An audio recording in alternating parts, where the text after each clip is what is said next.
Madame la Présidente, Madame la Ministre, Madame la Présidente de la Commission des Affaires étrangères, Madame la Rapporteure, mes chers collègues, la convergence de vues de la France et du Grand-Duché du Luxembourg sur nombre de sujets n'est plus à démontrer.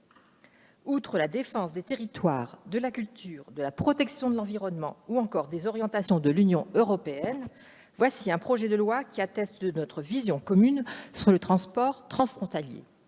Bien loin de n'assurer qu'une meilleure mobilité des résidents français et luxembourgeois en zone transfrontalière, ce projet de loi, portant approbation du protocole d'accord conclu entre nos deux pays, est avant tout le symbole d'une meilleure prise en compte des difficultés induites par leur résidence géographique. En favorisant la mobilité des personnes entre la France et le Luxembourg, ce protocole d'accord est de nature à favoriser l'économie locale en permettant une meilleure circulation vers les bassins d'emploi frontaliers, ainsi qu'une optimisation des échanges de marchandises transfrontaliers et européens. L'enjeu est aussi pratique. Le nombre de personnes qui travaillent au Luxembourg tout en résidant en France ne cesse de s'accroître. Plus de 95 000 travailleurs transfrontaliers empruntent chaque jour la liaison Metz-Thionville-Luxembourg par voie routière ou ferroviaire.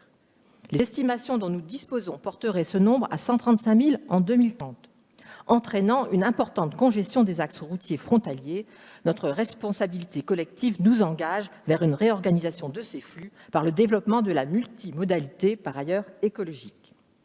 En développant une multimodalité des transports entre nos deux pays, nous nous inscrivons dans l'ère du temps. Qu'il s'agisse de la mise en place de parkings relais ou de plateformes de covoiturage, ce protocole présente une dimension globale, adaptée aux enjeux qui se présentent à nous, ce dont nous ne pouvons que nous satisfaire. En ce sens, le groupe Modem et Apparentés se félicite que l'élaboration de ce protocole d'accord ait amené les administrations d'État, les opérateurs de transport, les régions et les intercommunalités à se concerter. Ceci n'est pas anodin, nous le soulignons.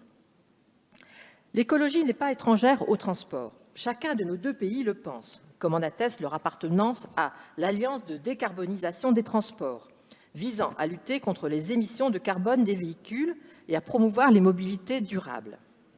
En renforçant la coopération ferroviaire et plus généralement les transports en commun, mais aussi le covoiturage entre la France et le Luxembourg, en assurant la continuité des services internationaux et transfrontaliers, ce texte est de nature à organiser la mobilité transfrontalière de demain, plus propre et davantage adaptée aux besoins de nos concitoyens.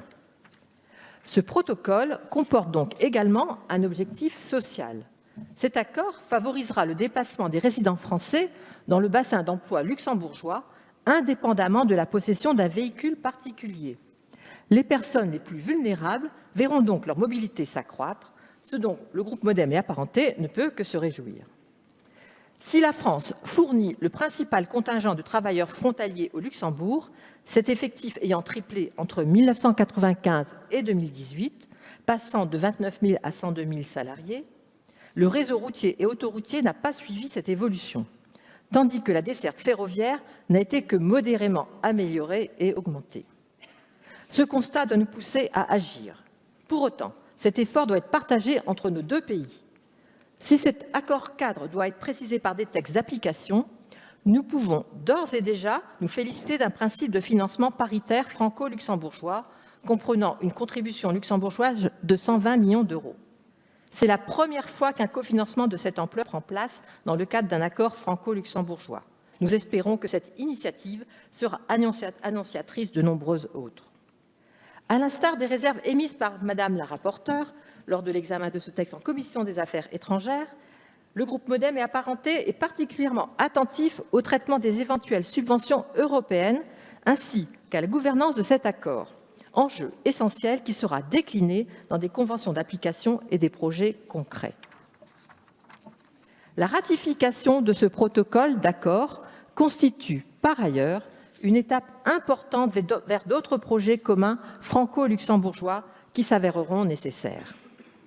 Si ce protocole est le bienvenu, nous devons garder à l'esprit qu'il ne sera peut-être pas suffisant à absorber les futurs besoins au regard de l'accroissement du nombre des travailleurs transfrontaliers. Face à cette problématique, accepter de contribuer régulièrement à des projets transfrontaliers co-construits par nos deux pays devient plus que jamais nécessaire. Ce protocole, bien évidemment, contribue fortement à cette dynamique. Cela se révèle d'autant plus important que je me permettrai de soulever également les lourds investissements publics que cette situation peut entraîner pour la France. Les 100 000 travailleurs français au Luxembourg contribuent massivement à la prospérité économique du Luxembourg, mais aussi à la bonne santé de ses recettes fiscales. Bien que nos deux pays n'aient pas réussi à s'accorder sur un dispositif de compensation fiscale, comme il peut en exister dans ces situations, Marielle de Sarnez prenait l'exemple tout à l'heure du canton de Genève, nous devons tout de même agir pour les collectivités frontalières concernées par des travaux importants, notamment par les investissements dans la mobilité rendus nécessaires par l'augmentation mécanique de nos travailleurs transfrontaliers. Conscient de l'enjeu de la coopération de la France et du Grand-Duché du Luxembourg sur ces sujets, le groupe MoDem et apparentés soutiendra ce projet de loi. Je vous remercie. Merci Madame la députée. La parole est à Monsieur Pierre-Alexandre